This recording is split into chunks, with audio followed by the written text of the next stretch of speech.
ప్రైజ్లాడండి. ప్రభువును ప్రియరక్షకుడైన యేసుక్రీస్తు వారి ఘనమైన నామంలో వందనాలు తెలియజేస్తూ ఉన్నాను. దేవుని మహాకృపను బట్టి దేవాతి దేవుడు గడిచిన కాలమంతా కూడా ఆయన మూల్యమైన సత్యమైన రెక్కల చోటును భద్రపరిచి మరొక దినాన్ని మనకు దయాకరంగా దింపజేసినందుకు దేవాతి దేవునికి హృదయపూర్వకంగా కృతజ్ఞతాస్తుతులు చెల్లిస్తూ ఉన్నాను.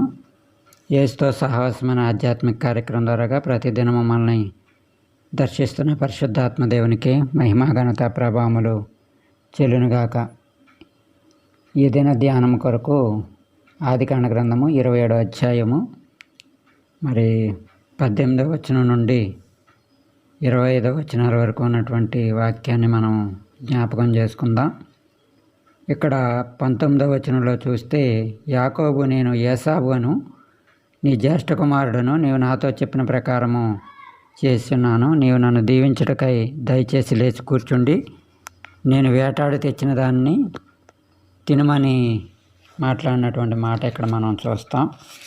ఇస్సాకు వృద్ధుడైన తర్వాత తనకి ఉన్నటువంటి ఏసావుని పిలిచి, నా కుమారుడా, నాకు మరణదినం తెలిసిపోతుంది, నేను వృద్ధుడిని అయిపోతున్నాను, కాబట్టి నీవు వేటాడి నాకు ఒక మాంసం తెచ్చి పెట్టు, నేను ఆశీర్వదిస్తున్నట్లుగా నాకు ఇష్టమైన రుచిపద గర్భగోజ్యాలు సిద్ధపరిచి నా ఎద్దుకుతే అని చెప్పినప్పుడు, ఈ మాటలు రిబ్కా విని యాకోబుతోటి చెప్పినప్పుడు, యాకోబు ఏసావేమో వేటకెళ్తాడు. యాకోబేమో తల్లి చెప్పిన మాటను బట్టి మందకెళ్ళి ఒక మేకపిల్లని తీసుకొచ్చి ఆ మేకపిల్లని వధించి దానితో ఆహారాన్ని సిద్ధపరిచి తన్ని యాకోబు తన తండ్రి అయిన ఇస్సాకు దగ్గరికి తీసుకొస్తాడు. తీసుకొచ్చినప్పుడు నా తండ్రి అని పిలుస్తాడు. ఏమి నా కుమారుడా, నీవెవరవని అడిగినప్పుడు, నేను ఏసావుననే జ్యేష్ఠ కుమారునయ్యా, నీవు నాతో చెప్పిన ప్రకారం చేస్తున్నాను, నన్ను దీవించడికై దయచేసి లేచి కూర్చుండి నేను వేటాడి తెచ్చిన దాన్ని తిను అంటాడు.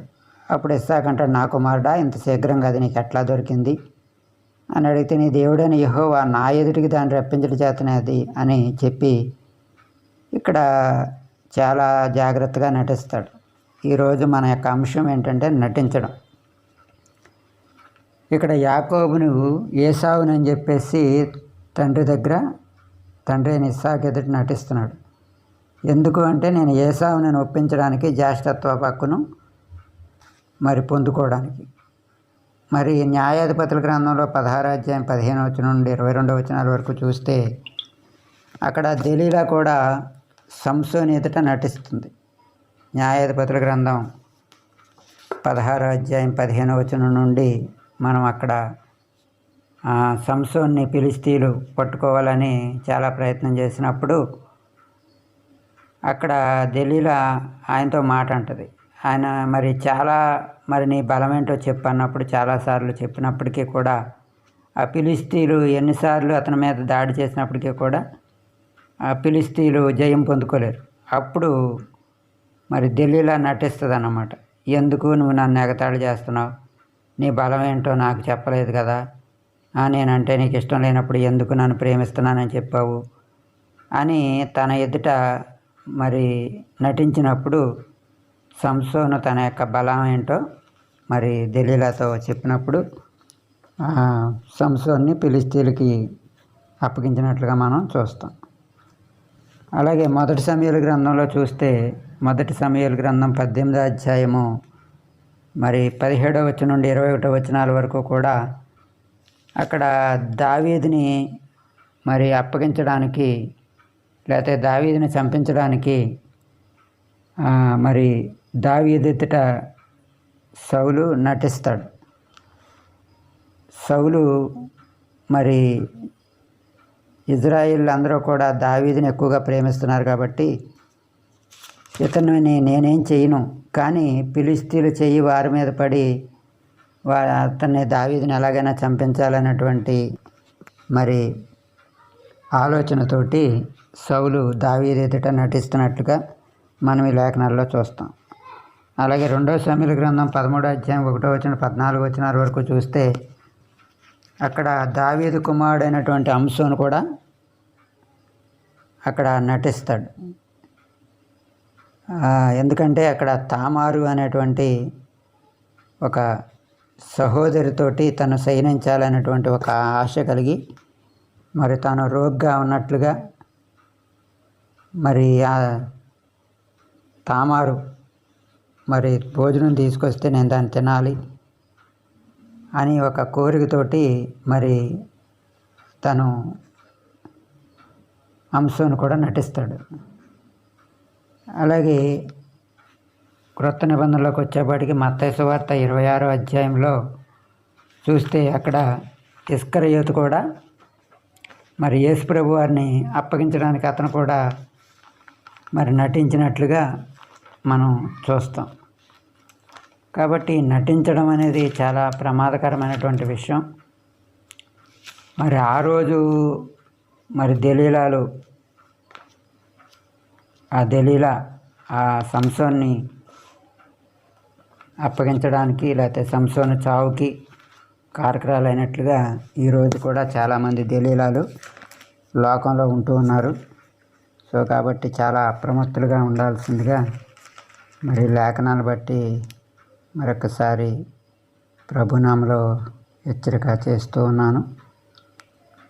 ఎందుకంటే ఇక్కడ ఇస్కరియోతు యోధాలు కూడా లోకంలో చాలామంది ఉండకపోలేదు. ఆనాడు ఇస్కరియోతు యోధ యేసు ప్రభుని అప్పగించినట్లుగా మత్తయి సువార్త 26వ అధ్యాయము 20 వచనం నుండి 25 వచనాల వరకు, అలాగే 47వ వచనం నుండి 50 వచనాల వరకు కూడా మరి అప్పగించినట్లుగా మనం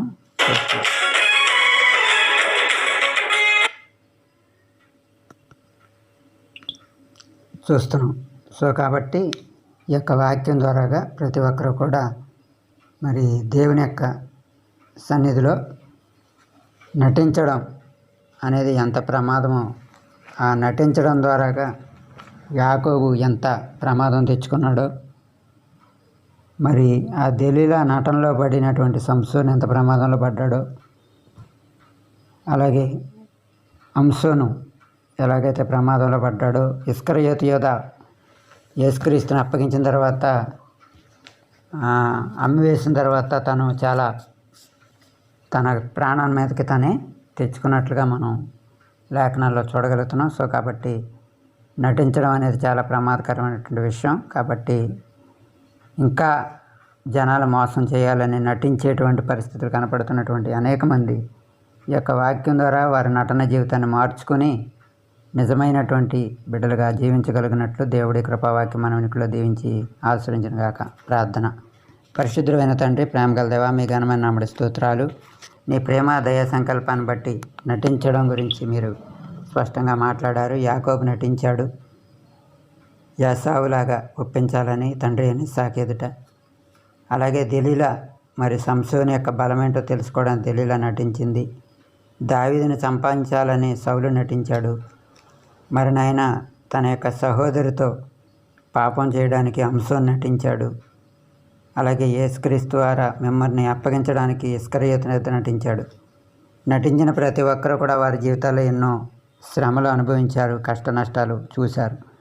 కనుక నాయన ఈ లోకంలో నటించేటువంటి జీవితాల నుండి అనేక మంది బిడ్డలను మీరు మార్చమని, ముఖ్యంగా క్రైస్తవులని పేరు చెప్పుకుంటున్నటువంటి మరి అనేక మంది స్త్రీ పురుషులు నాయన నటించేటువంటి జీవితాల నుంచి విడుదల పొందినట్లు ఈ కృపావాక్యం ద్వారా అనేక మంది మనస్సులు మారి నూతన మగటి వలన రూపాంతరం పొందినట్లు సహాయం దయచేయమని యేసు నామమున అడిగి వేడుకొనుచున్నాము తండ్రి. ఆమేన్. మీ ప్రార్థన అవసరం కొరకు pastor Mohan 9848617879. May God bless you. Amen.